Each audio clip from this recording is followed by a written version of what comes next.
তো হ্যালো বন্ধুরা, আজকের আমরা চলে এসেছি সাগর মেলাতে। তো সাগর মেলাতে এসেছি, দেখতে পাচ্ছ এখন মানে কি বলবো, এখন এদিকটায় কেউ নেই।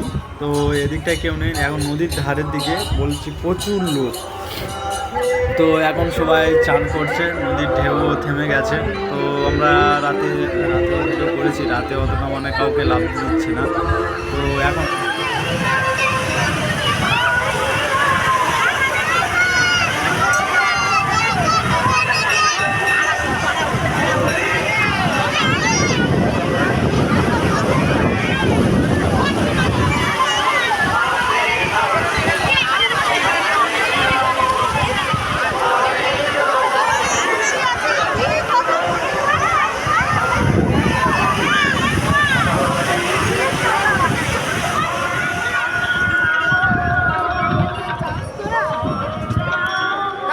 পুরো সব এলো।